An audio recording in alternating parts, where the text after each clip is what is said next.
낀 가운데 중부 내륙과 전북, 경북 지역에는 소나기가 오는 곳이 있겠습니다.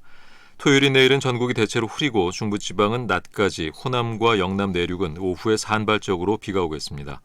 대기가 불안정해 1시간에 20mm 안팎의 강한 비와 함께 돌풍이 불거나 벼락이 치는 곳도 있겠습니다. 일요일에는 전국 대부분 지역이 대체로 맑겠지만 경기 북부와 강원 영서 북부 지역은 새벽 한때 비가 오겠습니다.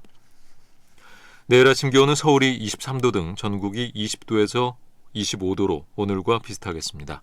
낮 기온도 대구 34도, 강릉 33도 등 서울과 대전 30도 등으로 오늘과 비슷하겠습니다.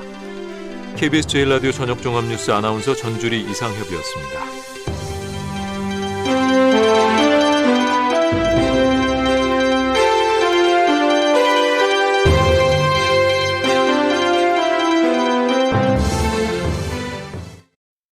지금 시각 7시 20분입니다. KBS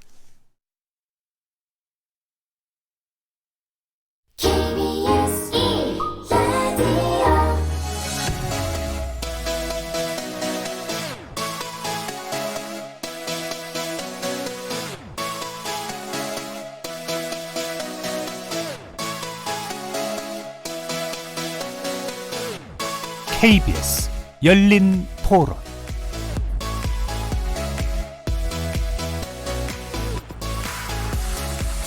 안녕하십니까. KBS 열린 토론 정준희입니다.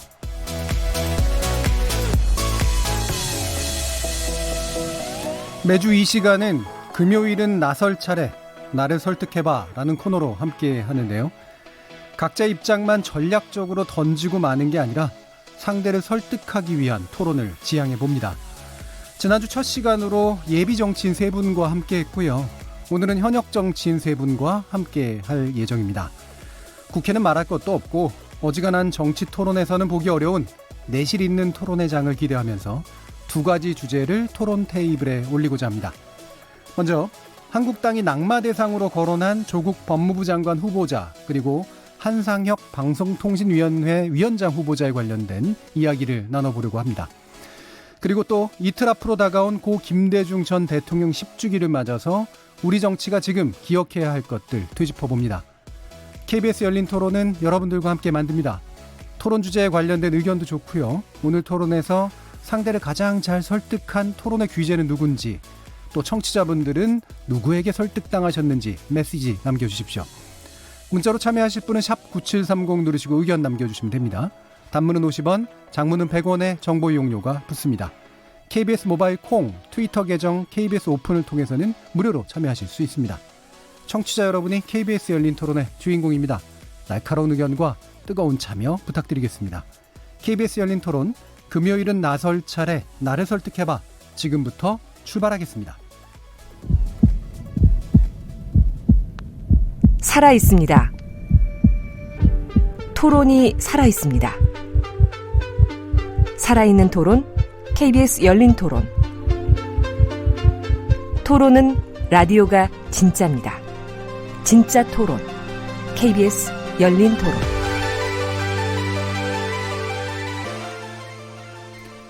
금요일은 나설 차례, 나를 설득해봐. 이번 주에는 세 분의 현역 국회의원 모셨습니다.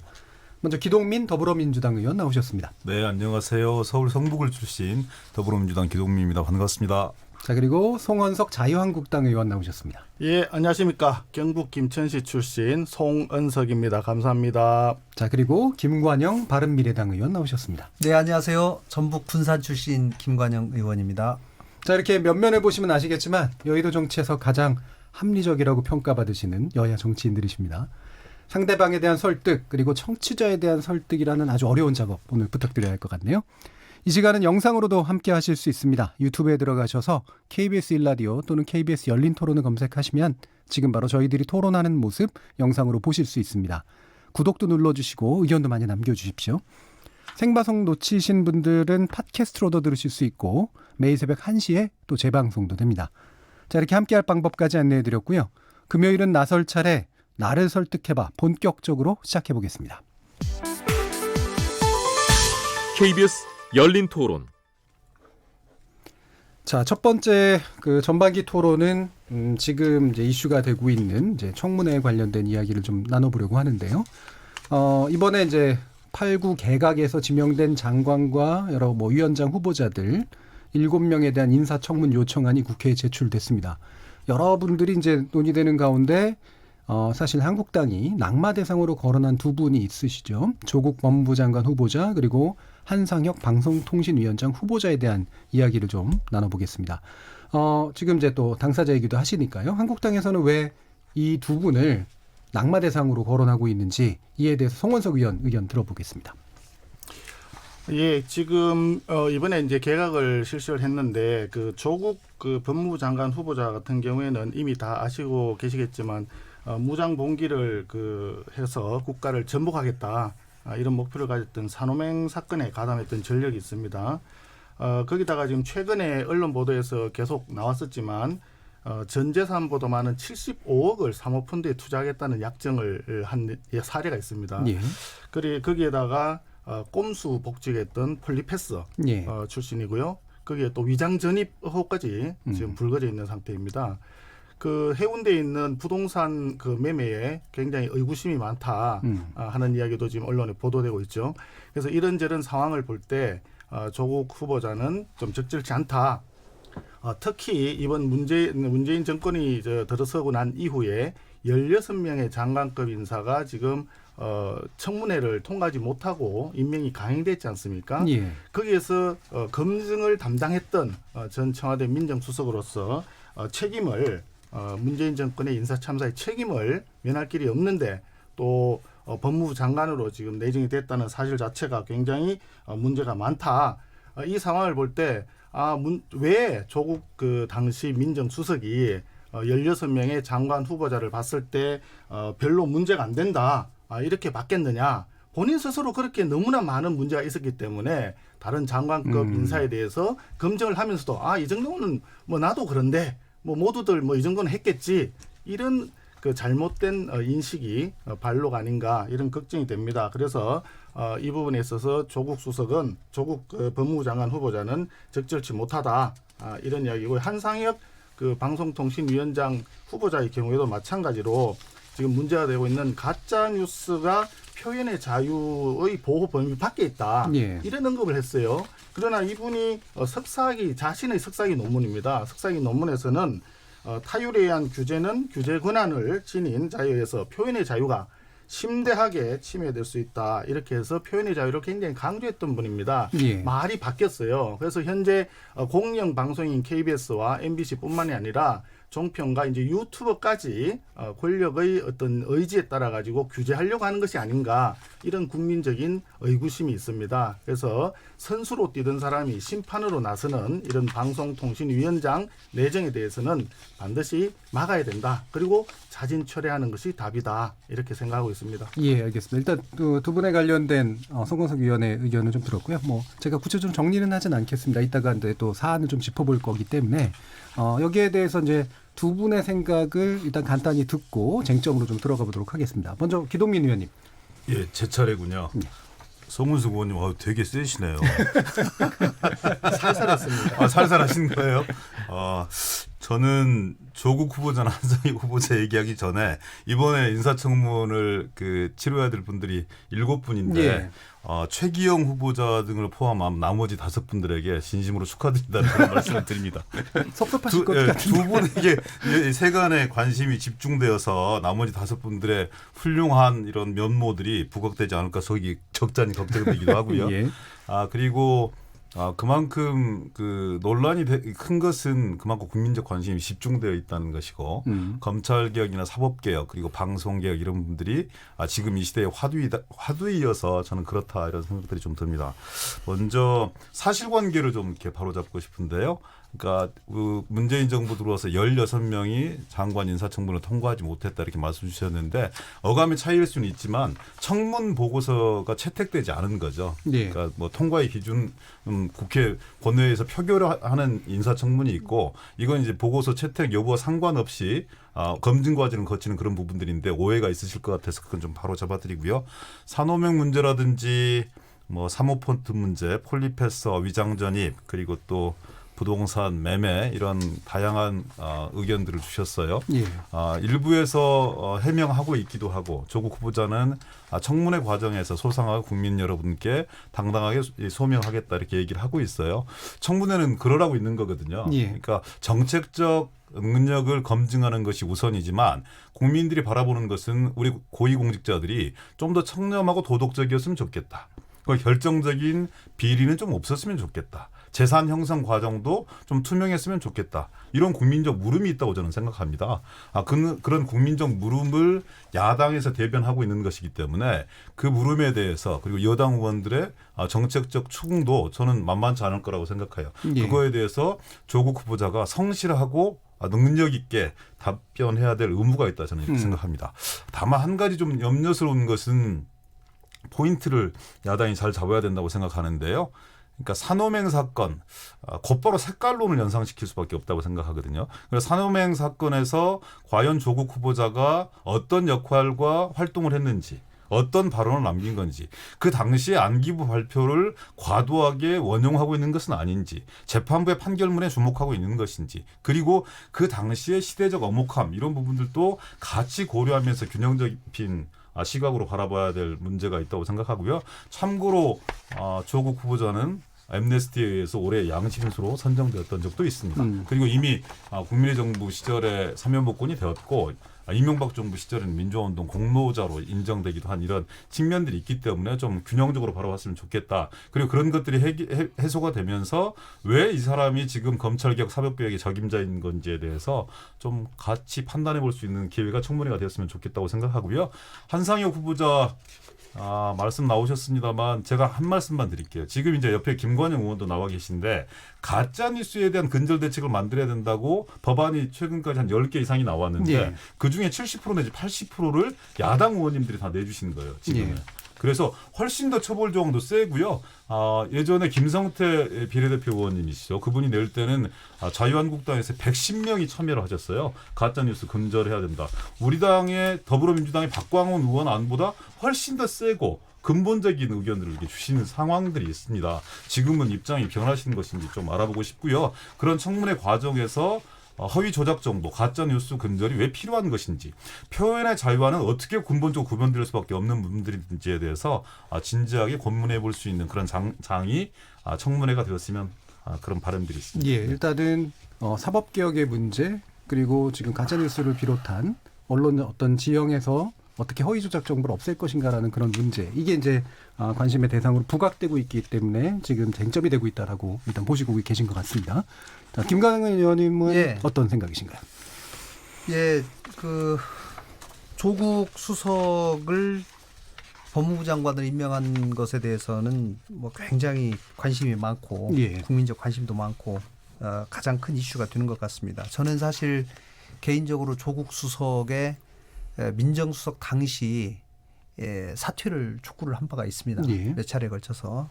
그리고 조국 수석이 물론 업무를 잘한 것도 있고 못한 것도 있습니다. 야당이 볼 때는 저는 좀 부족하다고 생각을 했었던 것이고 특히 민정수석을 마치고 법무부 장관으로 곧바로 임명된 케이스가 지금까지 MB정부 때 권재진 수석이 장관으로 지명된 그런 경우가 있었거든요. 그 당시에 야당이 민주당이 엄청나게 반대를 했었습니다. 예. 그런데 그때하고 지금하고 사람이 다르다. 권재진 씨는 당시에 검사 출신이고 조국 수석은 교수 출신이기 때문에 서로 다른 케이스 아니냐 이렇게 말을 하실 수 있을지 모르겠어요. 아니면은 또 조국 수석이 훨씬 더 자질이 뛰어나기 때문에 가능하다 이런 얘기 할 수 있을지 모르겠는데 뭐 이런 것도 소위 이제 내로남불이다 이렇게 뭐 인식이 비판을 받을 수 있는 것이죠.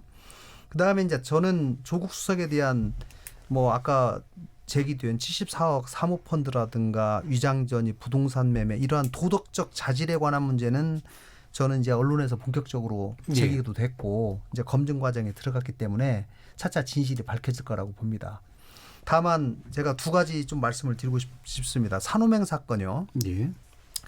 산호맹 사건으로 연루돼 가지고 국가보안법 처벌 받은 것이 분명히 문제가 있지요.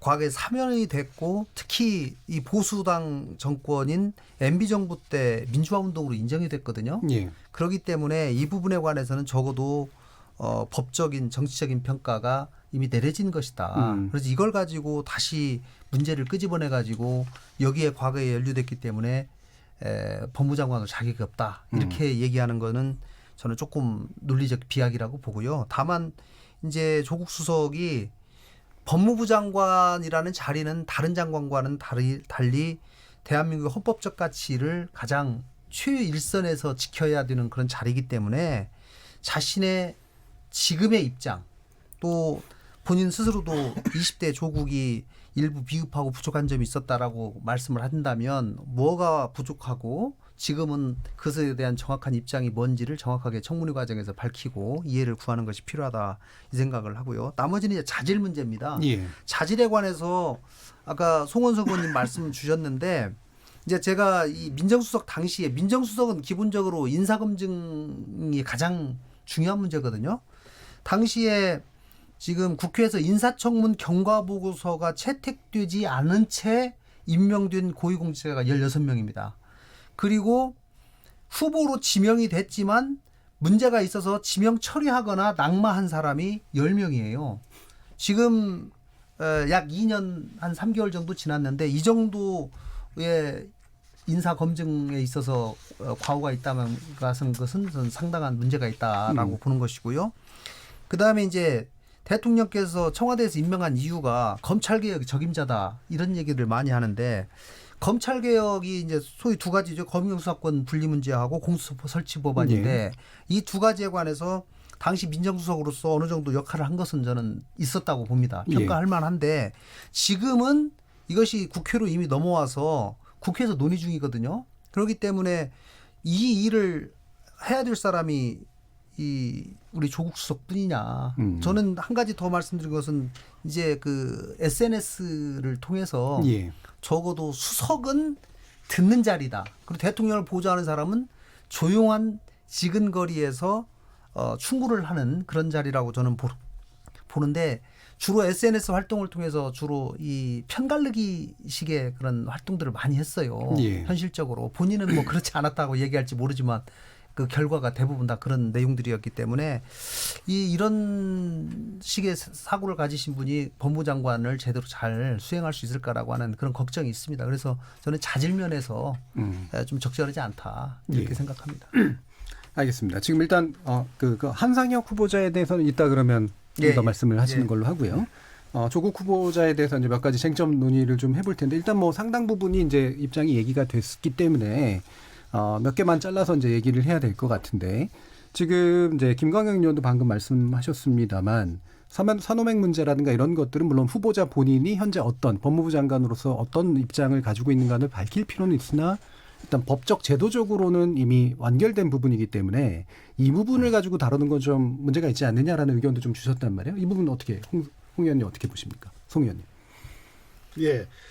산호맹 부분에 대해서 사면 복권이 있었다라고 하는 것은 사실입니다. 사실이지만 그 당시 산호맹이라고 하는 조직이 그 민주화 운동이 아니라 사실은 대한민국 체제 전복을 위해서 활동했다라고 하는 것도 검찰 수사와 재판 과정에서 판결문에서 확인이 되는 내용이거든요. 거기 그 투쟁 슬로건이 이랬답니다. 재벌 재산 몰수, 토지 무상 분배, 민중위원회 설치. 목표가 특공대가 총파업을 유도한 뒤 결정적 시기에 봉기를 해서 사회주의 혁명을 달성한다. 이렇게 되어 있다고 합니다. 그래서 이것이 사후에 사면 복권이 되고 또 2008년도인가에 그 민주화 운동으로 인정을 받은 사람이 이제 소위 그때 주동했던 박노해, 백태웅 씨라고 합니다. 그런데 거기에서 왜 이분들이 민주화 운동으로 인정이 받았느냐 하니까 국민화합 차원이라고 돼 있어요. 그래서 국민화합 차원이라고 하는 것은 이 사람들이 산호맹에 가입을 해서 활동했던 그 전력 자체가 잘못이 없다라고 하는 것을 판단해 준 것이 아니라 정치적인 차원에서 결정한 것이다. 이렇게 보여지거든요. 그런데 이제 우리가 문제를 얘기하는 것은 조국 후보자가 산호맹에 가입을 했고 여전히 국가 뭐 전복 그런 생각을 가지고 있느냐 이 부분은 뭐 나중에 청문회에서 서로 얘기가 되겠지만 예. 제가 생각할 때는 이런 측면이 중요한 것 같아요. 좀 최근에 어저께인가요? 독재 정권에 맞서고 경제 민주화 추구했던 그런 활동이 지금 문제가 된다. 그래서 색깔론이다. 이렇게 이제 조국 그 후보자가 이제 해명을 했는데 사실 경제 민주화는 아니거든요. 산호맹 활동 자체는 분명히 국가 체제 전복 활동이었다. 그럼 그 부분에 대해서 자랑스럽지도 않고 부끄럽지도 않다고 본인이 해명을 했다면 어떤 부분에서는 자랑스럽지 않고 어떤 부분에서는 부끄럽지 않다. 그럼 그때 생각은 무엇이었고 지금 생각은 무엇이었다. 왜 바뀌었다라든지 이런 부분들에 대해서 좀 명확하게 얘기가 돼야 되지 않겠느냐. 이런 게 없이 그냥 경제 민주화를 추구했던 것처럼 얘기를 하니까 그러면 그 당시에 같이 민주화 운동을 했던 또는 학생 운동을 같이 했던 주변 동료들이나 이런 사람들 입장에서는 저 조국이라는 저 친구가 왜 그러지? 과연 우리하고 같은 생각이었나? 아니면 정말 달라졌나? 아니면 그것을 지금 와가지고 그렇게 미워하는 것이 정말 자리 때문에 사람이 당신의 철학, 본인의 생각을 바꾼 것인가?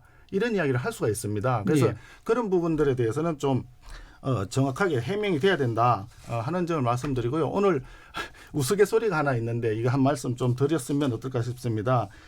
조국 후보자에 대해서 의사오사, 어제는 산호맹, 오늘은 사모펀드 이렇게 하는 우스갯소리가 있어요. 그러니까 과거에 산호맹 활동을 하면서 국가를 어떤 전복하든지 여러 가지 그런 활동을 했던 것을 지금 와서 현재 단계에서 와가지고는 청와대에서 활동을 하면서 사모펀드에 100억 중에 75억 그 약정을 했다고 하면 굉장히 전부 다 아니겠습니까? 돈벌이 수단으로 봤다는 것이냐, 공직에 대해서 어떤 생각을 가지고 있느냐 이런 의구심을 제기하는 그런 사람들이 국민들이 굉장히 많습니다. 예. 그래서 그런 부분들에 대해서는 좀 명확하게 입장 표명이 있고 또 청문회에서 잘 걸러져야 되지 않겠나 이렇게 생각을 합니다. 예, 지금 산호맹 부분하고 또 사모펀드 부분을 연결시켰기 때문에 이 두 가지 주제가 잘못하면 섞이게 되는데 일단은 산호맹 부분에 혹시라도 더 얘기하실 게 있으시면 언제든지 자유롭게 나서시면서 하셔도 됩니다. 오사 네. 지극히 당연하고 기동민 자연스러운 의원이 거 나설 아니에요? 차례십니다. 제가 나설 차례입니다. 어제 산호맹이고 오늘 산호맹이면 저는 문제가 된다고 생각해요. 예. 어제 산호맹의 하부 조직의 기관 지를 전담했던 강령 연구실장이었고, 그 활동의 적법성과 적합성 이런 부분은 논외로 친다 하더라도 오늘 산호맹이어서 그 30년 전에 가졌던 생각을 그대로 가지고 있고 그 생각을 현실에서 실현시키려고 하면 그건 문제가 되는 거죠. 예. 근데 오늘은 사모펀드 하는 게 그게 뭐가 문제가 됩니까? 사모펀드가 불법입니까? 적법한 행동입니다. 민정수석으로 재임하면서 직접 투자는 하지 못하게 법에 규정되어 있기 때문에 그 당시에 한 10억 5천 정도를 사모펀드로 활용한 것이죠. 그 사모펀드의 대표가 아주 자연스러운 활동의 일환이라고 얘기를 했어요. 총액을 그렇게 하는 것은 회사 운영상 필요했기 때문에 그렇게 했다고 얘기했어요. 왜 이게 문제가 되는지 잘 모르겠다 이렇게 얘기합니다. 저는 이 문제를 섞어버리면 마치 조국 민정수석이 민정수석 재임 당시에 그 직을 등한히 하고 이상한 정보를 활용해서 개인의 어떤 이익을 극대화시키려고 했다라는 뉘앙스로 접근될 수 있어서 저는 정색하고 말씀드려보는 거고요.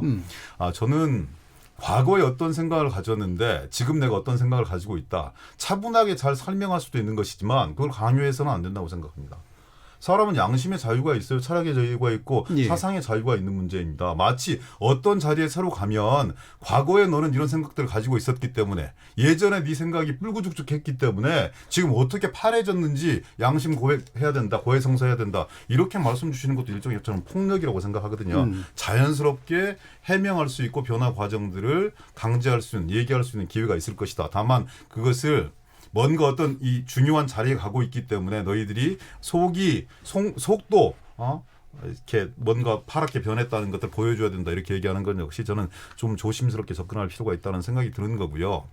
정치적 이유와 고려 때문에 산호맹을 어떤 민주화운동이라든지 아니면 통합 차원에서 면책시킨 것이다 이렇게 얘기 줄 수도 있는 것인데요. 그럼 그 당시에 그 면책 대상이라든지 아니면 사면복권 되었다든지 민주화운동으로 공로를 받았던 모든 사람들이 모욕감을 느낄 수 있는 그런 말이라고 생각합니다. 저는 광주 민주화 운동에 참여했던 모든 분들에게 유공자 문제들을 어떻게 접근했는지 물론 모든 공당에서 다 그렇게 접근하는 것은 아닙니다. 공당의 일부가 그렇게 접근한 부분들이 있는데 마치 그런 부분들이 연상될 수 있다는 그런 생각들이 좀 드는 것이고요. 김관영 의원님 지적 좀 대충 제가 이렇게 동의하는 부분들도 있고 동의하지 못하는 부분들도 있는데 저는 이런 각도에서 한번 생각해 봐야 된다고 생각해요. 만약에 왜 정권은 욕심과 유혹이 없겠습니까? 저는 개인적으로 보면 지금쯤이면 검찰 출신의 유능하게 검찰을 통제할 수 있는 사람을 법무부 장관을 시켰으면 좋겠다 이런 생각도 해봅니다. 예. 그런데 문재인 대통령은 김명수 대법원장을 임명을 함으로써 대법원 그리고 법원의 어떤 완벽한 자율성을 보장했어요. 그 순간 정권이 개입할 수 있는 여지는 없습니다. 그것이 드러나는 게 이번에 대법원의 강제징용 배상 판결이에요. 저는 윤석열 검찰총장을 우리 사회가 선택한 순간 검찰은 진정한 검찰로 거듭날 수밖에 없는 정치적 사회적 여건들이 형성되었다고 생각합니다. 조국 후보자를 법무부 장관으로 지명한 순간 저는 검찰을 통제해서 국가의 공권력들을 세우고 정권의 기반을 공고하게 마련하기 위한 이런 의도는 애초에 물 건너간 거라고 생각해요. 검찰 출신도 아닐 뿐더러 검찰 개혁과 독립에 대한 분명한 소신과 철학을 가지고 있는 정권이기 때문에 가능한 선택이라고 생각합니다. 검찰 독립과 수사권 조정 이런 부분들은 얼추 큰 틀이 잡힌 거 아니냐? 저는 그렇게 생각하지 않습니다. 제1야당인 자유한국당에서 완강한 반대를 피력하고 있는 것이고요. 그래서 패스트트랙을 태울 수밖에 없었던 그런 정치적 상황이 엄존하고 있는 것이다. 그래 지금 이 시기에 대통령의 참모가 법무부 장관이 되는 측면을 하나를 비판할 수 있겠지만 지금 이 시기에 검찰개혁과 사법개혁에 가장 적임이 누구인가를 저는 국민들이 판단해야 된다고 생각하고 그 판단한 준 것들로서 조국 후보자를 대통령이 선임한 것이다. 그래서 청문회 과정 속에서 저는 이런 부분들이 좀 종합적으로 판단되어서 조국 후보자의 어떤 이 임명이 검찰개혁과 사법개혁의 한 바로미터로 국민들 앞에 정당하게 평가받았으면 하는 그런 희망이 있습니다. 예, 김관영 의원 나와주세요. 예, 제가 좀 나서겠습니다. 예. 얼른 나서십시오. 이제 아까 기동민 의원님 사상의 자유가 있기 때문에 그 본인이 생각하는 거를 입장 표명을 강요하게 하는 것도 일종의 폭력이 될 수도 있다 이런 우려를 말씀해 주셨는데요.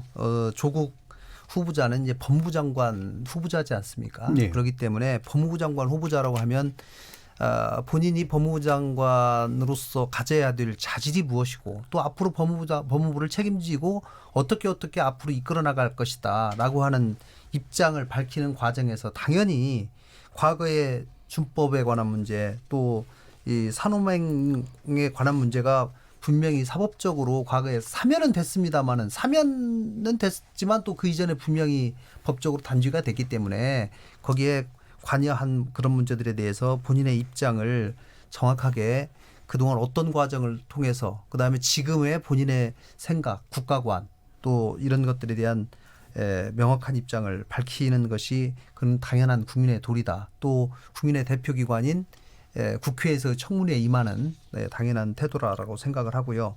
이제 검찰개혁 문제가 계속 나오는데요. 저는 이제 이 조국 수석이 이 검찰개혁을 앞장서서 민정수석 일 때부터 해온 것에 대해서 저는 어느 정도 평가를 합니다. 예, 아까도 이렇게 그 평가를 하는데 이제 이 부분에 관해서 이게 논란이 굉장히 많거든요. 어쨌든지 한편으로는 검찰개혁을 완수를 해야 된다라고 하는 그런 측면이 있지만 완수라고 하는 것이 아까 제가 말씀드린 대로 기본적으로 저는 검경수사권, 공수처 이걸로 지금 법이 이미 제출돼서 패스트트랙 과정에 들어갈 게 있기 때문에 국회에서 논의 과정을 통해서 이 부분을 할 수 있다고 생각하는데 오히려 야당을 협상의 장으로 끌어들이려면 이렇게 논란이 많은 조국 수석을 굳이 고집하면서 임명할 필요가 있었겠느냐라고 하는 그런 좀 고민이 있는 겁니다. 예. 그렇기 때문에 지금은 어차피 이제 지명이 돼버렸기 때문에 이런 부분에 대해서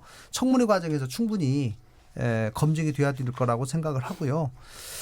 이 민정수석 때 이제 아까 제가 잠시 말씀드렸습니다마는 이 많은 SNS 활동을 통해서 편가르기의 문제로 인해서 사회통합 메시지에 이런 부분에서 상당히 문제를 드러낸 것이 사실이기 때문에 예. 이런 부분에 대해서도 본인이 앞으로 법무부 장관을 만약에 이 직무를 수행함에 있어서 어떤 식으로 이것을 앞으로 잘 대처할지 사회통합에 관한 어떤 활동과 구체적인 노력을 할지에 관해서 본인의 입장을 명확하게 밝혀야 될 것이라고 저는 생각을 합니다. 예.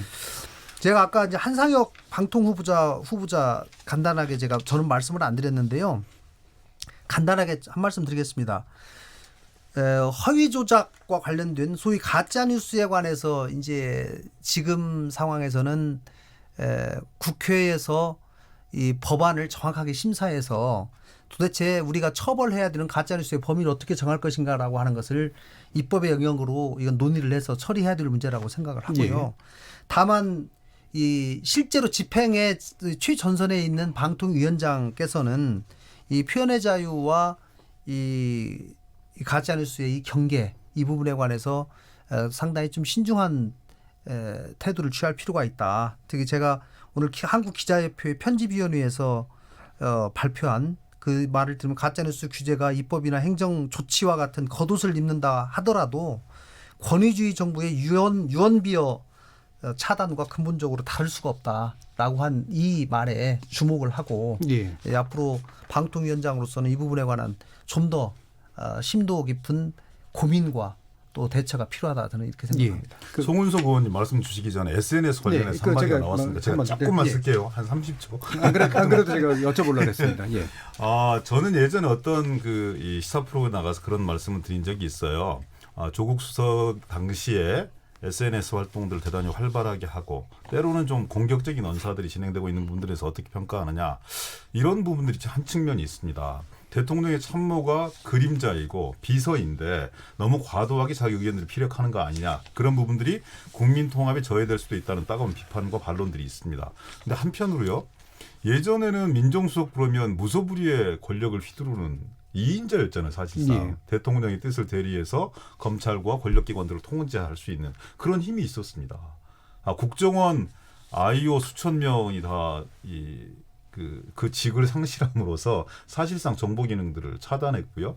경찰의 어떤 그 정보 수집 기능 이외에 권력기관들을 다 놔버린 민정수석이에요.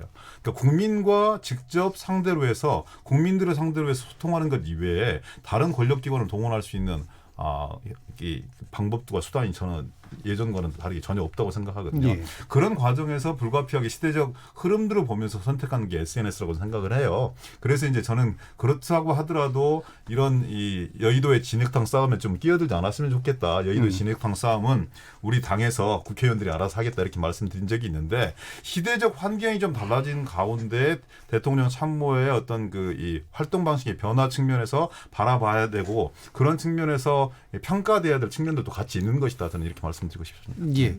지금 말씀 바로 넘길 텐데요. 지금 말씀 중에 보면 일부는 권력기관을 안 쓰기 때문에 하는 거다라는 논의 하나랑 그다음에 사실은 저는 같이 질문하고 싶은 게 이게 이제 국민 통합을 완전히 저해하는 말로 점철이 된 건지 그중에 일부는 예를 들면 국가가 어떻게 해야 되는가라는 이제 국민에 대한 이야기와 또 일부는 상대의 어떤 정파에 대한 이야기가 섞여 있을 수가 있는데 어느 정도 비중이라고 보시는지 얘기 듣고 지금 제가 말씀드리려고 했던 것은 조금 전에 우리 김관영 의원 말씀하신 부분에 대해서 좀 추가로 말씀을 드리려고 했던 내용입니다. 예. 산호맹 그 활동에 대해서는 제가 말씀드린 것은 색깔론이 아니고요. 예. 되게 우리가 이제 이런 옛날 민주화운동 관련해서 얘기하면 색깔론 또 철진한 색깔론이냐 이렇게 얘기하는데 색깔론을 제기할 생각을 가지고 얘기한 건 아니고 우리 조국 후보자의 입장에서 자기 스스로 자기 철학이나 자기 이념을 바꿨을 때는 그에 대해서 또 뜻하게 정당하게 밝히면 됩니다. 예. 그 부분에 대해서 왜 그때 민주화운동이라고 했는데 국가체제 전복을 위한 산호맹 강령에 대해서 본인이 동의를 하고 들어간 거 아니냐. 그러면 그 이후에 어떤 계기로 해서 생각이 바뀌었는지 이것이 중요하다는 거죠. 왜냐? 조금 전에 김관영 의원 얘기했듯이 다른 장관과 달리 법무부 장관은 대한민국의 헌법과 기본법을 지키는 가장 중요한 자리 중에 하나입니다. 그렇기 때문에 본인이 어떤 생각을 가지고 있느냐 하는 것을 이것을 뭐 사상의 자유를 침해한다 이런 개념이 아니라 공직을 맡아서 해야 되는 입장에 있기 때문에 그것을 밝혀야 될 필요가 있다. 그런데 이 조국 후보자는 본인이 해명을 한다고 했는데 경제민주화운동이라고 얘기를 했단 말이에요. 그러나 그때 산호맹은 분명히 경제민주화하고는 전혀 관련이 없는 이야기였습니다. 그렇기 때문에 그 부분에 대해서는 위선이다, 거짓말이다 이런 생각을 가진 그런 국민들이 또 그때 같은 그 운동권에 있었던 그런 동료들 입장에서도 그런 얘기가 나오는 겁니다. 그래서 그 부분에 대해서 짚어드리는 거고요. 지금 조국 수석과 관련해서 산호맹 부분도 있지만 그 사람의 자질과 그다음에 도덕성 문제가 훨씬 더 심하게 지금 드러나고 있지 않습니까? 처음에도 말씀드렸지만 사모펀드 같은 경우에도 청와대에 들어갔던 우리 김의겸 전 대변인 같은 경우에도 대변인으로 임명받자마자 전 가족을 끌고 관사에 그냥 들어갔어요. 그리고 그 관사에 들어감으로써 그 보전금을 비롯한 다른 재산을 가지고 본인의 재산보다도 더 많은 돈을 투자를 해서 거의 몰빵하다시피 해서 부동산 상가를 샀단 말이죠. 재건축, 재개발 대상 지역에 그런 부분과 겹쳐서 조국 민정수석은 또 본인이 100억 중에 75억 본인의 재산, 가족들의 재산보다 훨씬 많은 돈을 약정을 해서 사모펀드에 들어갔단 말이에요. 물론 사모펀드 들어간 것이 무슨 법에 어긋나느냐 적법할 수도 있습니다. 그러나 국가공무원으로서 특히 청와대에 있는 조금 전에 우리 기동민 의원도 말씀하셨지만 청와대에서 민정수석이라고 하는 지위가 대한민국 공직사회에서 가지고 있는 어마어마한 그 권력의 크기에 비춰봤을 때 청와대에 들어가 있는 민정수석이 자기 재산보다도 더 많은 돈을 특정한 사모펀드에 집중적으로 투자를 해서 사업을 할 수 있도록 투자 활동을 할 수 있도록 했다는 것은 본인이 그런 의도가 있었던 있지 않았던 간에 국민의 눈에서 볼 때는 이것은 상당히 심각한 험결이 있다. 청와대 약정액과 실투자액이 다르다는 얘기는 오늘 나오지 않았나요? 예, 75억을 약정했는데 10억을 투자했다고 합니다. 예. 그 75억을 투자하기로 약정했다는 것 자체가 그 사모펀드 업계에 있는 이제 투자자들, 투자 운용사들 입장에서는 이것이 그 조국 수석이라고 하는 어떤 이름을 이용해 가지고 이 사모펀드를 그 좀 더 잘 모집하기 위해서 활용한 거 아닌가 이런 또 의구심을 제기하는 그런 측면도 있습니다. 그렇기 때문에 청와대에서 중요한 공직을 수행했던 입장에서 이러한 그 부분에 대해서는 명확히 밝혀져야 된다. 그래서 이런 그 조국 후보자의 도덕성 문제가 중요한 부분이다. 이렇게 생각을 하는 겁니다. 예. 알겠습니다. 제가 좀 나서겠습니다. 예, 예. 사모펀드에 관해서는 제가 좀 얘기를 할게요. 예, 그러십시오. 김관영 의원. 제가 금융 전문 변호사를 10년 예, 했어요. 알겠습니다. 존중합니다. 네, 사모펀드에 대해 제가 좀 압니다. 예, 예. 네, 제가 사모펀드 설립을 많이 해봤기 때문에 예. 제가 좀 아는데 문제 있는 부분 아닙니까 그러면? 문제 있어요. 이건 분명히 문제 있어요. 그렇습니까? 네. 어떤 점이죠? 왜냐하면요. 예. 기존의 사모펀드를 가지고 있었더라도 청와대에 들어가는 순간 사모펀드를 해지하고 탈퇴했어야지 맞습니다. 그렇죠. 근데 사모펀드를 청와대 수석을 하면서 새로 들어갔다는 얘기는 사모펀드는 소위 투자자가 몇 명이 안 돼요. 그러면 그 돈을 받아가지고 운영하는 사람하고 실제 돈을 맡긴 사람하고 굉장히 긴밀하게 소통하고 합니다. 그렇기 때문에 돈을 맡긴 사람하고 운용하는 사람하고 법적으로는 분리돼 있어요. 그러나 잘 알기 때문에 돈을 맡기지 않겠어요? 그게 신탁하는 문제하고 사모펀드는 굉장히 다르다. 이렇게 그럼요. 예. 그렇기 때문에 돈을 그냥 은행에다 신탁하는 문제하고 이건 사모펀드는 구체적으로 돈을 받은 사람이 투자자가 이걸 가지고 특정 기업에 몇 개 기업에다가 투자를 하고 대개는 M&A를 많이 해요. 그렇기 때문에 이거는 예. 예를 들면 이 운용하는 사람 입장 그러실 거 아니겠어요. 어디 가서 야 이거 사실은 뒤에 지금 조국 수석 이거 한 거야.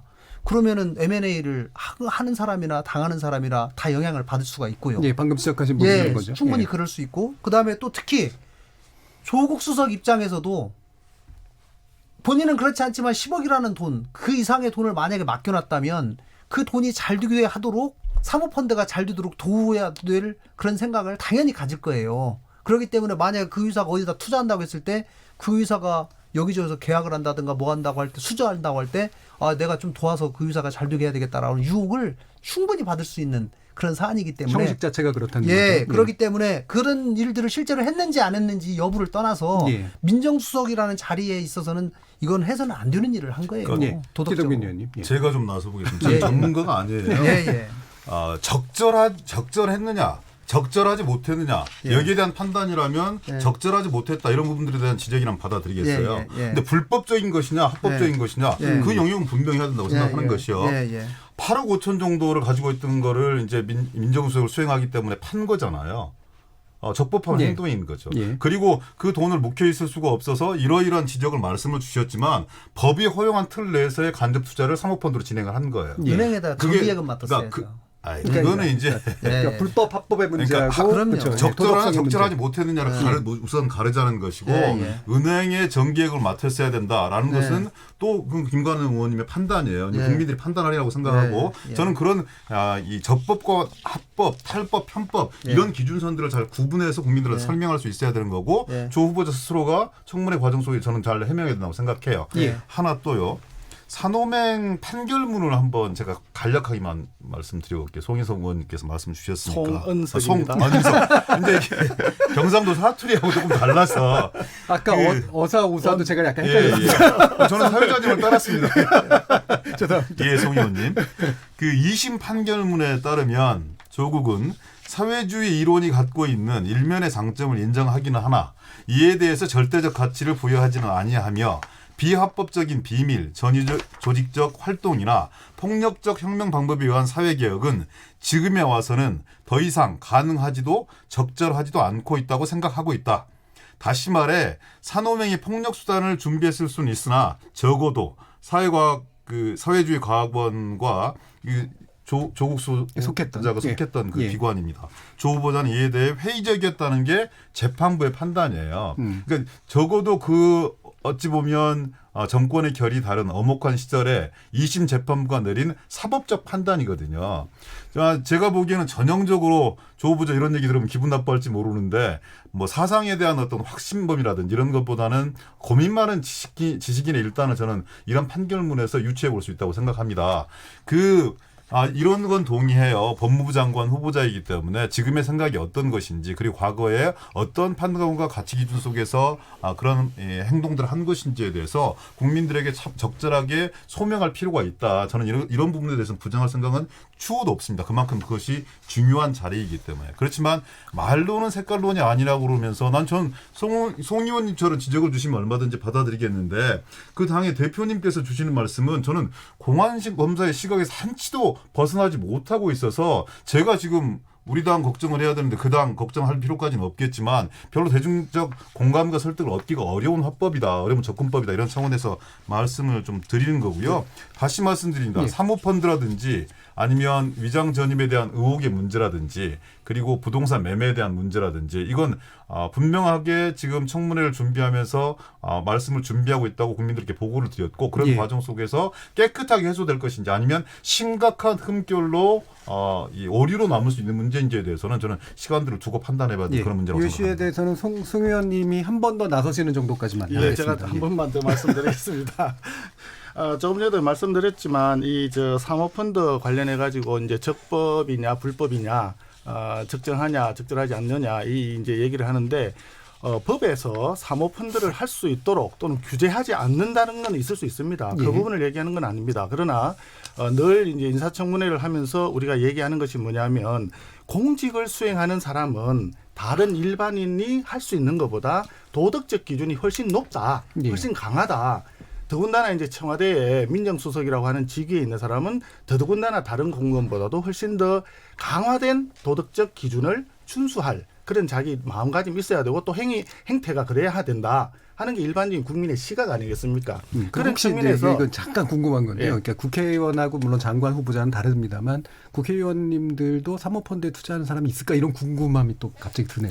국회의원 없을 겁니다. 없습니다. 거의 없을 겁니다. 조사해봐야 됩니다. 그 부분은 그렇다고 해서 국회의원이 이 자리에서 국회의원이 사모펀드에 가입을 하고 안 하고가 쟁점이 되는 것이 아니고요. 물론이죠. 국회는 얼마든지 할 수 있을 거라고 저는 생각되는데 문제는 그렇게 해서 사모펀드에다가 투자를 했을 때 그 투자받은 사모펀드에서 주로 했다는 사업이 또 보면은 신호등 또 가로등 제작업체에 투자를 했다고 합니다. 그런데 이 가로등 제작업체라고 하는 것이 시중에 보면은 지자체장과 특별한 계약이 없어도 지자체장의 동의만 얻으면 LED로 전부 바꿔가지고 그 차액을 회수할 수 있는 땅 짚고 헤엄치기 사업이다. 이렇게 많이 알려져 있습니다. 그러다 보니까 이 과정이 굉장히 석연치 못하다. 그러면 석연치 못한 그런 부분이 있는 사모펀드에다가 투자를 했다는 것 자체가 민정수석으로서는 대단히 적절치 못한 처신이다.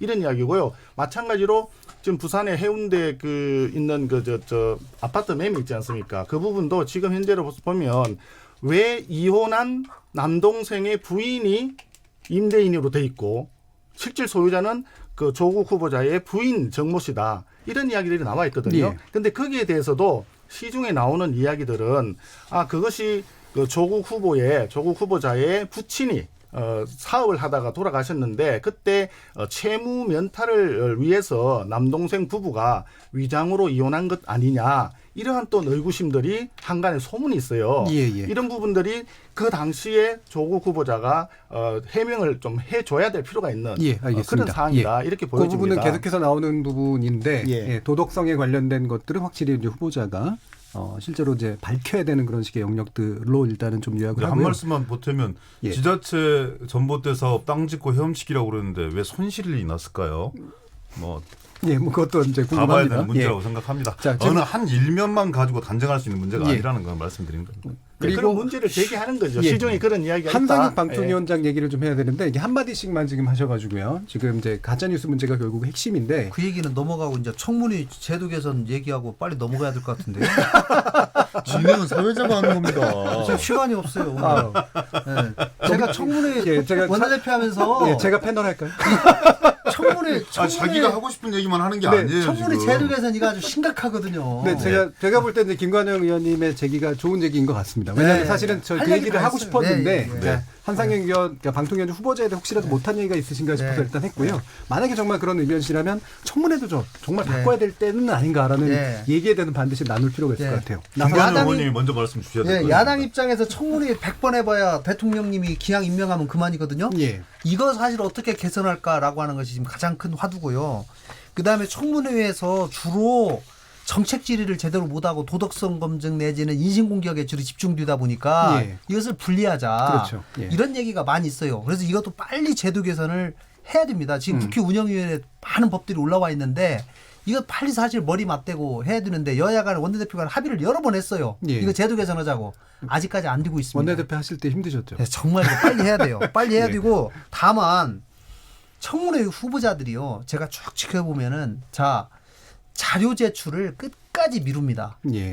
혹시라도 문제 있는 자료 같으면은 미리 내면 이걸 꼬리 잡혀가지고 계속 더 깊은 자료들을 파니까 안 내요. 그리고 청문회 당일까지 끝까지 버티다가 청문회 당일에 오후 정도에 어쩔 수 없이 내는 것처럼 내요. 그것도 있고 과도한 자료 요구도 사실 겹쳐져 좀 있지 않나요? 그것도 좀 있죠. 그것도 있지만 이 사실은 이 국회의원들이 무슨 수사기관이 아니지 않습니까? 그렇기 때문에 등기부등본만 제출하면 그거 보고 다 그다음부터 분석해갖고 찾아보고 현장 가보고 해야 되는데 사실은 너무 힘들거든요. 본인들이 양심껏 자료들 좀 미리미리 제출하고 예를 들면은 청문회에서 말씀하겠습니다. 이런 얘기보다도 문제가 제기되면 좀 미리미리 자료를 제출 성실하게 하면 그 부분에 관해서 청문회가 훨씬 좀 실질적으로 잘 될 것이다.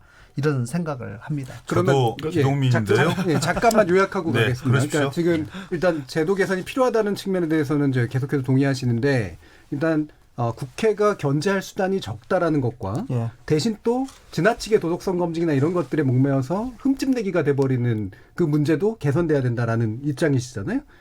어떻게 해결해야 된다고 보시나요? 저는 이거 진짜 그 여야를 한번 떠나서 손을 한번 봐야 되는데 좀 불행하게도 저는 제가 뭐 사석에서 이런 말씀 씁니다만 두 바퀴는 더 돌아야 될 것 같아요. 국회가? 그러니까 여야의 입장이 그러니까 정권 교체가 두 번 정도는 바뀌어야 그래야 이렇게 하는 것이 정말 소모적이고 낭비적이구나. 왜냐하면 야당 때는 청문회가 정말 좋은 정치 선동의 장이거든요.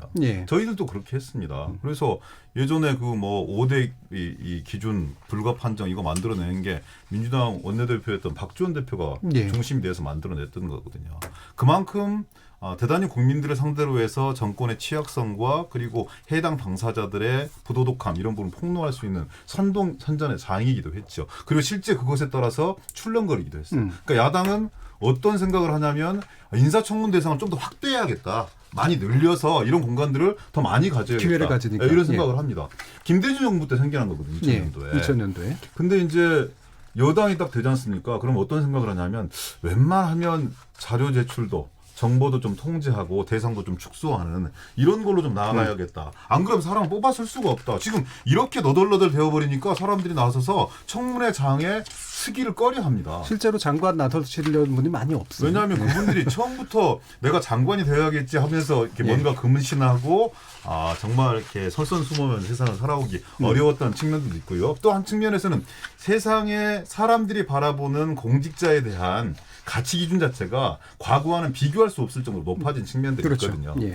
저도 사실은 인사청문회법 냈어요. 지금까지 한 50개 정도 제출되어 있거든요. 김관영 원내대표 당시에 좀 통과를 많이 시켜놓으셨어야 되는데 그게 원내대표의 개인의 의지도 잘 안 되는 거예요. 각 당의 이해관계가 뭉쳐있기 때문에. 그래서 제가 좀 정리를 드릴게요. 정리하기 전에 저도 한 말씀 그러니까 제 말씀을 정리드리겠습니다. 정리하시고 이렇게 나서시면 제가 됩니다. 김관영 의원님이나 곧 말씀 주실 송 의원님 설득 당해서 그렇게 말씀드리는 거니까요.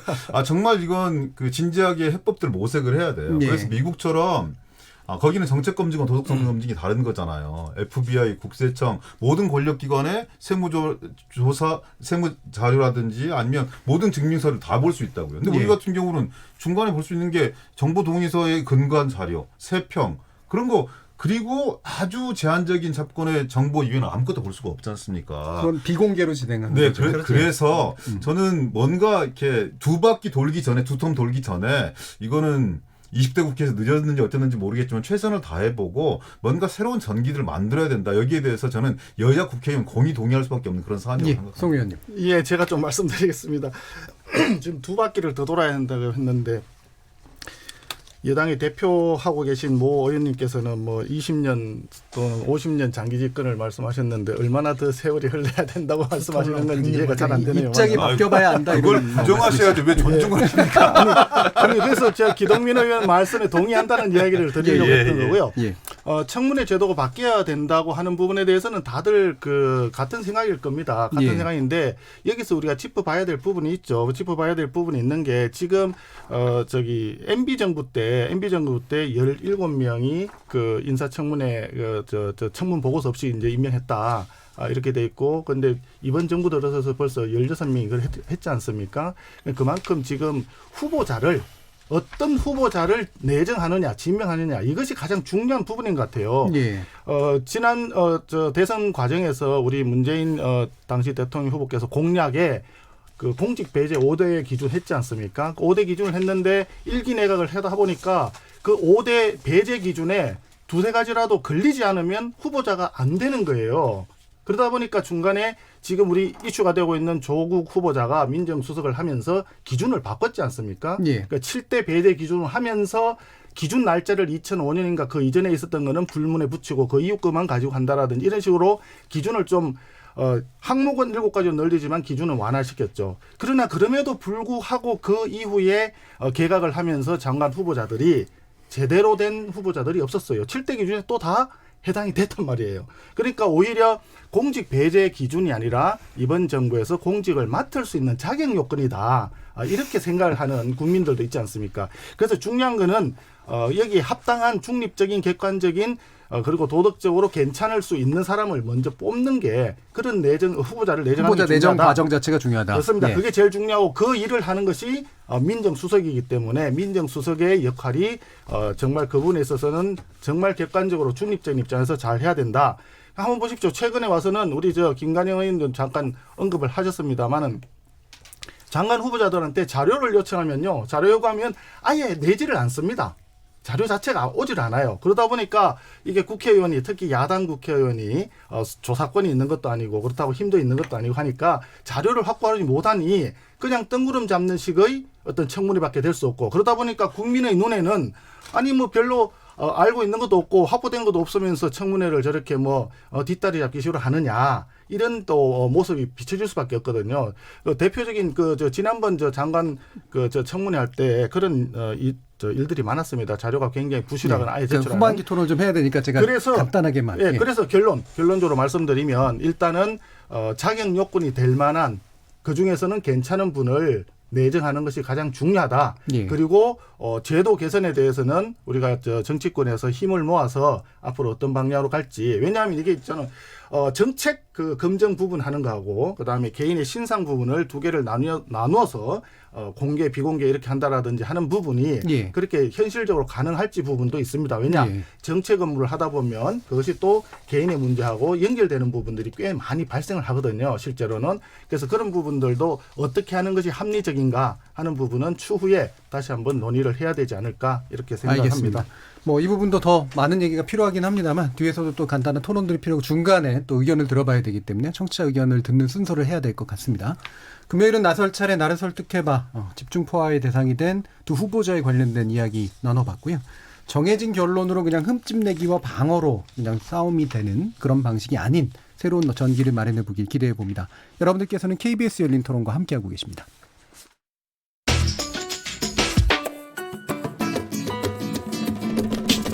묻는다, 듣는다, 통한다. KBS 열린 토론. 듣고 계신 청취자 여러분 감사드립니다. 들으면서 답답한 부분은 없으신가요? 궁금한 점은요? 그렇다면 함께 토론에 참여하시죠. 유료 문자 샵 9730을 이용하시면 됩니다. 단문은 50원, 장문은 100원의 정보 이용료가 있습니다. 스마트폰 어플리케이션 KBS 모바일 콩을 통해서도 무료로 참여하실 수 있습니다. KBS 열린 토론은 언제나 열려 있습니다. 듣고 계신 KBS 열린 토론은 매일 밤 1시에 재방송됩니다. 자, 그러면 토론이 진행되는 동안 청취자들이 보내주신 의견 들어보고 가겠습니다. 정의진 문자캐스터. 네, 안녕하십니까. 문자캐스터 정의진입니다. 청문회를 앞두고 야당의 집중 타깃이 된 조국 법무부 장관 후보자와 한상혁 방송통신위원장 후보자에 대해 청취자 여러분이 보내주신 문자 소개해드리겠습니다. 0298님, 트집 잡을 게 없으니 또 색깔론 등장. 유튜브로 나대로님, 사상검증은 정말 시대에 안 맞는 것 같습니다. 7977님, 현재 여당이 야당이었을 때 했던 말들을 다시 틀어주는 게 더 나을 것 같습니다. 지금 민주당 의원들 야당일 때 분명 민정수석이 법무부 장관을 할 수 없다 주장했습니다. 1223님, 가족이 74억대 사모펀드 투자 약정? 업계도 흔한 일은 아니라던데 정말 괜찮은 겁니까? 2475님, 표현의 자유와 가짜는 다르죠. 표현의 자유는 당연하고 가짜 뉴스는 범죄입니다. 7835님, 라인업 굿. 송원석 의원 준비 많이 하셨네요. 기동민 의원 말씀 잘하시고요. 그래도 마지막에는 서로 설득 안 당했다고 하실 듯합니다. 유튜브로 김여공님, 설득당할 준비. 울 지역구 의원님 나오셨네요 라고 의견 주셨는데요. 오늘 출연자 세 의원님 중 어느 분이 해당 지역구실지 궁금하네요. 네, KBS 열린 토론 지금까지 정의진이었습니다. 뭐든지 이야기해 날 이해시키려고 해봐 서로의 대화가 하나 되길 기대해 KBS 열린 토론. 자, 금요일 코너, 금요일은 나설 차례, 나를 설득해봐. 기동민 더불어민주당 의원, 송원석 자유한국당 의원, 그리고 김관영 바른미래당 의원, 이렇게 세 분과 함께하고 있습니다. 후반부 토론이 시간이 많이 남지 않아서요. 김대중 전 대통령에 관련된 이야기만 아마 짧게 먼저 하고 나중에 이제 평가로 바로 이어져야 될 것 같습니다. 또 10주년이 됐는데 되게 뭐 중요한 정치인이었다는 사실은 분명하고요. 그래서 각자의 관점에서 보실 때 보수와 진보를 넘어서서 어떤 정치인으로서 기억될 필요가 있고 우리 정치가 어떤 기억을 해야 되는가라는 측면에 대해서 이야기를 한번 해보도록 하겠습니다. 이 부분은 우리 기동민 의원님 먼저 얘기를 들어볼까요? 예, 그 아련하기도 하고 뭐 가슴 아픈 측면들도 있고요. 그리고 또 많이 배워야 되는데 그때 더 가까이서 모셨을 때 더 배웠으면 좋았을 거라는 그런 생각이 있어요. 청와대 말기 때 한 2년 정도 옆에서 뵙고 그랬었는데요. 참 대단하게 공부 많이 하시고 꼼꼼하게 준비하시는 분이다. 뭐 그런 말씀이 이제 서생적 문제의식과 상인적 현실 감각을 갖추어라. 행동하는 양심 이렇게 나오셨다고 생각을 하는데요. 에피소드가 하나 있는데요. 저희 정무석실에 제가 근무를 했었는데 근무를 마치고 임기 끝나고 나서 한 6개월 정도 지난 시점에 대통령님을 뵐 기회가 있어서 8명이 갔습니다. 정무수석을 모시고. 근데 그 8명 앞에서 당신들과 내가 함께한 국민의 정부 5년에 대해서 24분 동안 준비된 말씀을 하시더라고요. 24분 동안. 예, 8명을 놔두고. 예. 그만큼 이 자부심들도 있는 거고 당신이 살아오셨던 그리고 함께했던 세상의 세월에 대한 자부심과 긍지를 느껴라. 그리고 다음을 준비해라. 이런 말씀이라고 생각이 되어지는데요. 아까 이제 송 의원님께서 그런 말씀들 주셨어요. 제대로 된 사람을 테이블 위에 올렸으면 좋겠다. 가장 중요한 문제이기도 합니다. 우리 사회가 언제부터인가 저 자체도 너무 한쪽 진영에 갇히는 건 아닌가 하는 그런 생각들 많이 가졌거든요. 적어도 김대중 대통령께서는 진영을 넘나들면서 가장 훌륭한 인재들을 뽑아쓰기 위해서 노력하셨던 것 같아요. 특히 외교 안보 라인, 경제 라인 이런 쪽에는 좀 생각이 다른 분들도 통합해서 쓰실 수 있는 이런 전기들을 마련했다고 생각하거든요. 그때 뭐 이종찬 의원이라든지 박정수 의원이라든지 이수성 총통 부인이라든지 아주 많은 또 강인덕 초대 통일부 장관이라든지 그만큼 확고한 시대적 철학과 소명의식이 있었기 때문에 가능한 것이고 그리고 또 그런 연합 정치를 이루어낼 수 있는 뭔가 여의도의 틀과 국민들의 기운 이런 부분들이 모였기 때문에 저는 가능했다고 생각합니다.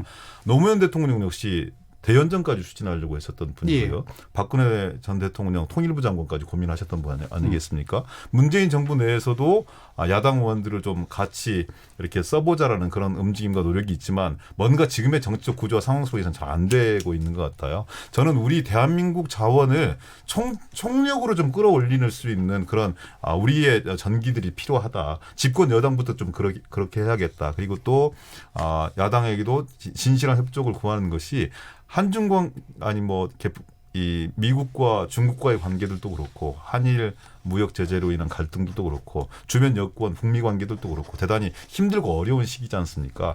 이럴 때일수록 좀 큰 그림을 그리고 그 큰 그림 속에서 서로 다름을 강조하는 것이 아니라 서로가 공통적으로 할 수 있는 부분들이 무엇인가를 끊임없이 찾아나가는 지혜를 김대중 대통령께서는 요청하고 있는 거 아닌가. 그래서 좀 더 풍부해져야겠다. 좀 더 그리고 함께할 수 있는 여지들을 많이 찾아야겠다. 그리고 더 많이 김관영 의원님, 송원석 의원님 좀 이렇게 소통하고 화합해야겠다. 이런 생각들을 많이 합니다. 예. 김대중 전 대통령 스스로가 색깔론의 사실은 대표적인 희생자였고, 네, 그렇습니다. 그다음에 지역 감정의 또 희생자였기 때문에 이 화합의 문제에 대해서 굉장히 좀 관심이 있을 수밖에 없었던 그런 측면인 것 같은데요. 이에 대해서 또 송 의원님 어떻게 보십니까? 예, 저는 김대중 대통령님의 일생에 대해서 무한 존경의 뜻을 가지고 있습니다. 예. 특히 김대중 대통령께서 그때 오부치던가요? 일본 오부치 선언. 예, 오부치 선언했을 때 참 감명 깊었던 대목 중에 하나가 25년 전에 납치 사건으로 고통을 받았지만 나의 불행했던 과거는 내가 대통령이 됨으로써 모두 보상받았다.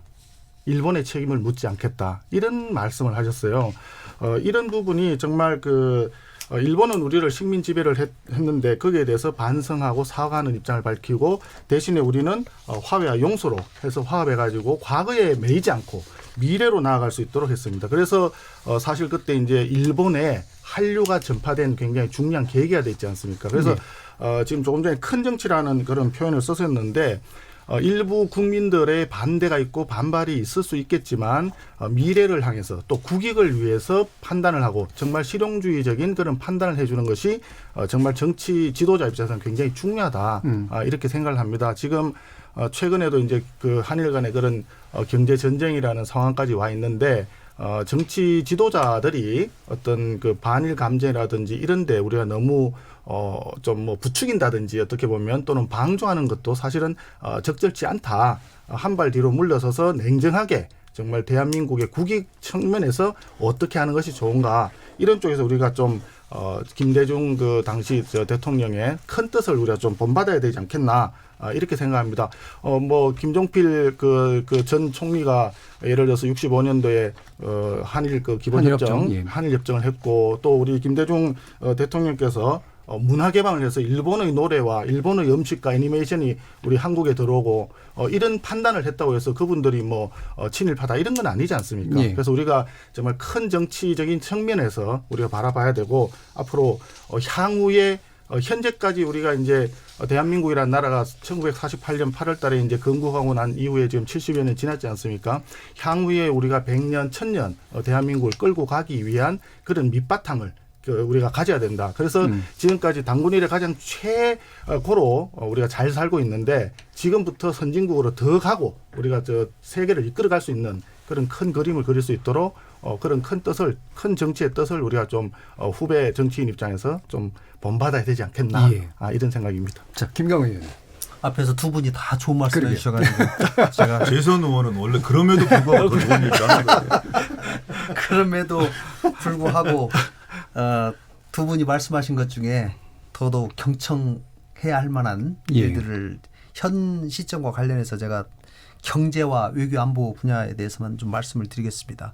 특히 경제 외교에 관해서 이 DJ 김대중 대통령께서 굉장히 냉철한 이 현실 의식을 가지고 또 미래지향적으로 문제를 풀어나가시는 그런 노력을 많이 하신 것 같아요. 특히 4대 강국 외교에 관해서 훨씬 더 많이 소통하고 특히 미국과의 관계에서 통상적으로 생각할 때 김대중 대통령이 반미주의자다 내지는 또 미국과 좀 뭐 균열이 있을지도 모른다라고 하는 그런 일부의 우려를 불식시키기 위해서라도 더 많이 저는 노력을 했다라고 보는데요. 특히 남북 관계에 있어서는 우리가 숨 쉬는 소리 하나까지도 이 미국과 공유를 하고 그분들과 그쪽하고 같이 협력을 해야 된다. 이렇게 말씀을 하시면서 긴밀한 소통을 해 오셨거든요. 그래서 그런 것들은 꼭 우리가 지금 한반도의 외교가 대단히 경랑에 처해 있는 이 상황에서 꼭 필요한 그런 노력이다라고 생각을 하고요. 특히 DJ 오부치 선언을 통해서 한일 관계를 새롭게 새로운 단계로 발전시켰던 그 과거의 그 노력을 지금 꼭 본받아야 될 시점이다 저는 생각을 합니다. 사실 정치인으로서는 한일 관계가 굉장히 뜨거운 감자입니다. 좀 더 미래의 국익을 위해서 결단을 하다 보면 일부 국민들에게 뭐 친일파다 뭐 이렇게 오해받을 수도 있고 아니면 비난받을 수도 있지만 단기적으로는 욕을 설사 일부 먹더라도 중장기적으로 국익을 생각하는 그런 결단을 할 필요가 있다라는 말씀을 꼭 드리고 싶고요. 특히 용서와 화합의 리더십에 대해서 지금은 정치권이 또 한일 관계에서도 항상 배울 것이 크다라고 생각을 합니다. 특히 여야 관계에 있어서 이런 부분에 대해서 교훈을 얻어야 된다고 생각을 하고요. 아까 우리 기동민 의원님 좋은 말씀 주셨는데 진영에 집착하지 않은 널리 인재를 구하는 그 모습, 우리나라의 가장 베스트 팀을 만든다는 그런 각오로 각 분야에 가장 일을 잘할 수 있는 전문가들을 진영에 국한되지 않고 구하는 그런 노력이 지금 이 시점에서 우리나라에 꼭 필요하다 이렇게 생각합니다. 한일 관계는 참 그때 또 일본이 또 마침 또 괜찮았던 정치인들이 또 많이 있어서 또 가능했던 면도 있었던 것 같습니다. 자, 이게 시간은 얼마 안 남아서요. 짧게만 해야 될 것 같은데 손팻말 나눠드렸는데 약간 쑥스러우시긴 하겠습니다만 상대에 대해 설득됐다. 공, 그다음에 좀 불만이 있다. X, 반반이다. 중간에 딱 세워주시면 됩니다. 그러면 한번 세 분 다 같이 하나, 둘, 셋. 오우, 세 분이 다 공을 하셨습니다. 짠 겁니까?